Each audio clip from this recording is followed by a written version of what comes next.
Welcome to Spanos Antics.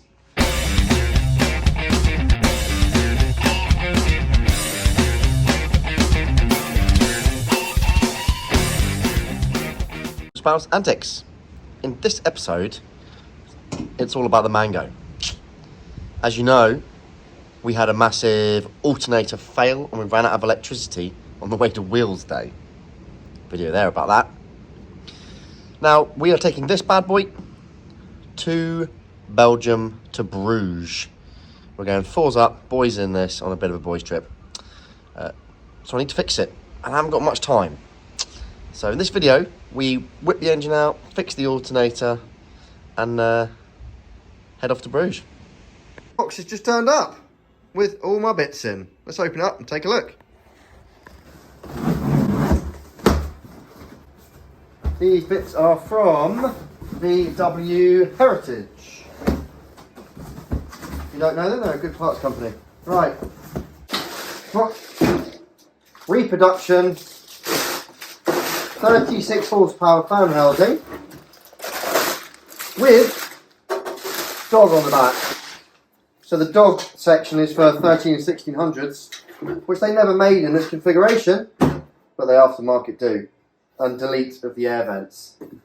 Now, in the years past, there have been some slightly crappy versions of these. This one, supposed to be a good one. It's basically looking at the air vents and the way that the air flows through all these fins. It looks like a nice one. It's heavy.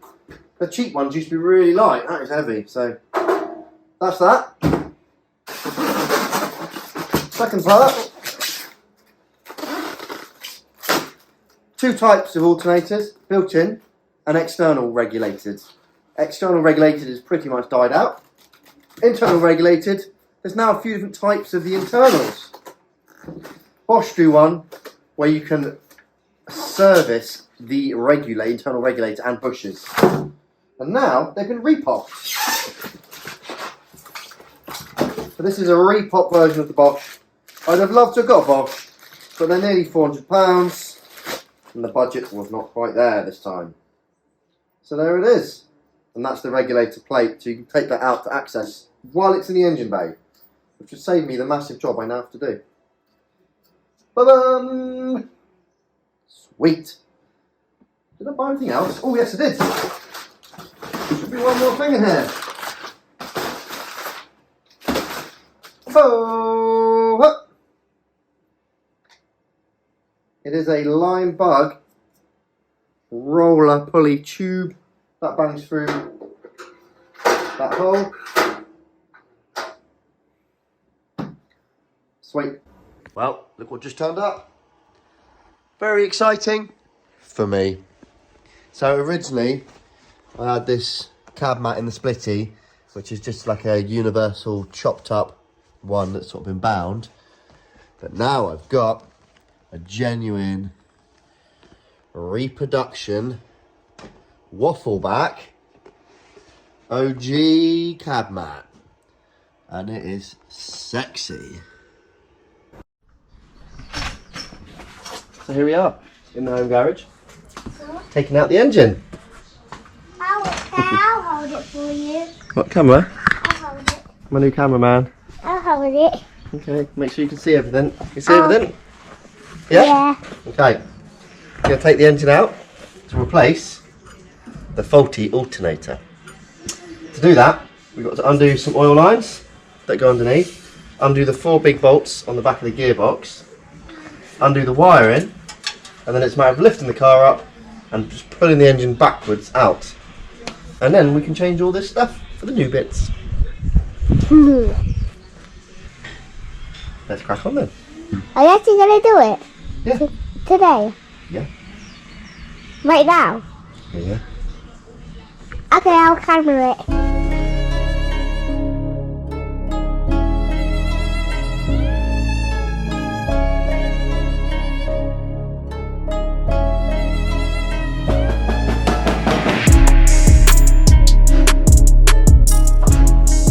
Fingers crossed. It's going to be a little bit tricky.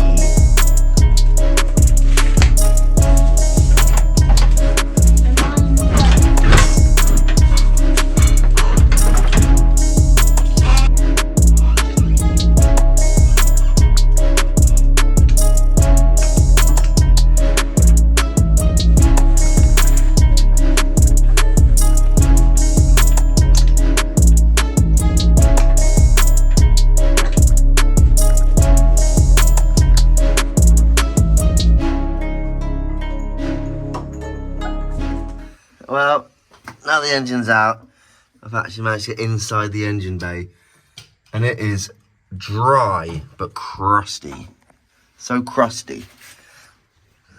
No rot or anything, but just like bare metal. I've brushed all this to bring that back up for that, but it was just looked like that before. And I've just started wire brushing all this. So I think I'm going to seal this up with a clear coat to protect this engine bay while the engine's out, and take the tank out and detail that. Hood ride, who remembers that being a thing back in the day? Anyway, so there we go. Well, we're getting there. Tank's out.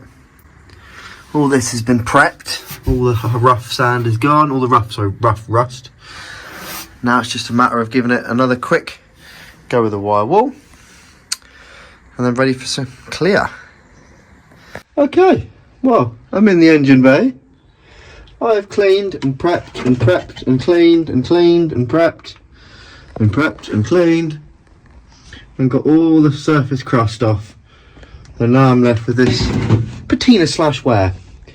Now, for the outside of the bus, we just waxed it with a Colonite 164, I think it is, which just kind of seals the patina in. In here, it gets beaten, it gets oil, it gets dirt, and it just needs something a little bit more protection.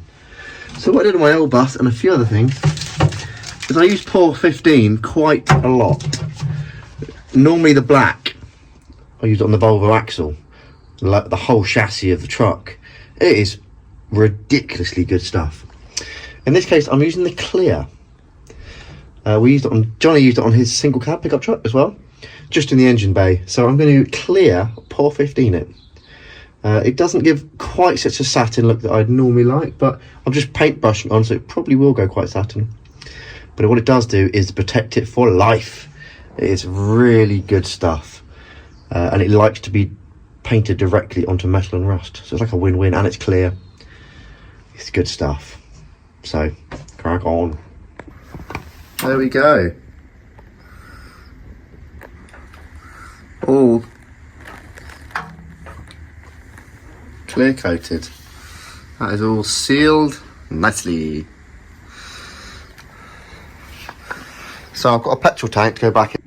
Here's the petrol tank.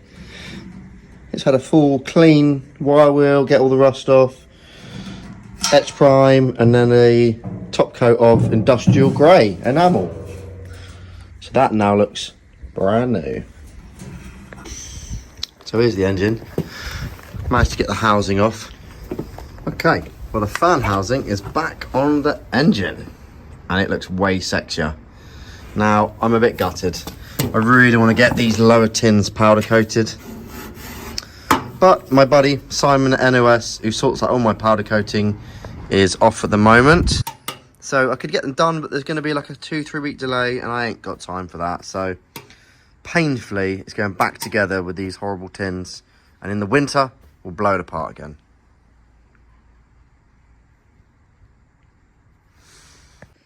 Well, just spent the evening doing all the fiddlies. Fuel lines are in. Daisy lines are in with my zip tie dividers. Alternators in. The relocator, sorry, this oil breather used to be mounted to the top of the engine bay and sat about here and looked really ugly. Now we are all stealthed behind. And they also drilled holes through the sodding engine bay to run them, when actually you only need to put them through the corners of the tin. So that's now all stealthed. Fuel lines are all hidden behind. Yeah, looking sweet. Right, so the engine is in. Tickety-boo, and I've got most things sorted out. A little fire up, had some of the HT leads around the wrong way, some pops and bangs, but got that sorted. Only problem is I am still having an erratic charging issue. Now the light is going out once it cranks, but I'm seeing weird voltages. At idle, it's not really making anything, like 12 and a bit. And then as you bring the RPM up, the voltage spikes up to sort of 17 volts. I'm not getting the regular 14.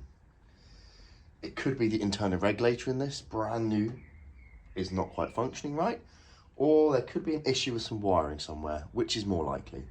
So start off by changing a load of the wires and going from there. Let's give it a go. Bingo, sorted it.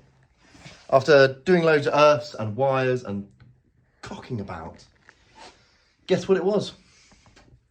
The inbuilt regulator in the alternator. I sort of knew it from the beginning, but I thought it was brand new. Can't be faulty. So I've chucked out the Chinesium regulator, and luckily I had a German one knocking about, bung that in, and the charging system is all tickety-boo. So there you go, job done. Well, I was just adjusting up my valve lash when snap. I snapped one of the adjusters whilst tightening the nut. My own fault, I must have over-tightened it. I didn't think I was over-tightening it. These are the special elephant feet ones. Only come in sets. I think I've got a spare. I keep sparesies of these in my sparesy box, but I can't find it. So I have to go on the hunt for that. So that's put me behind tonight. Joy. Found it in the Volvo. It is the tray of spares goodness. And bingo, dingly danglo, spare jobby. Let's crack on. I found the bits with the elephant feet rocker arms and banged one in, and then it was time to go to Bruges.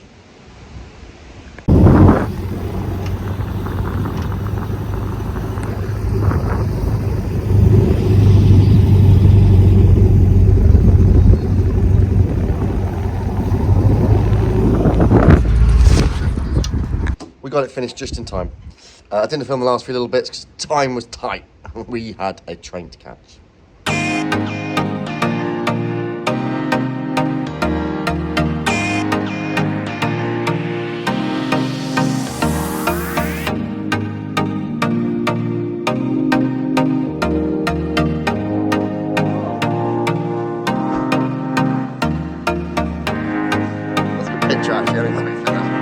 That is it for this episode. Don't forget, like, subscribe.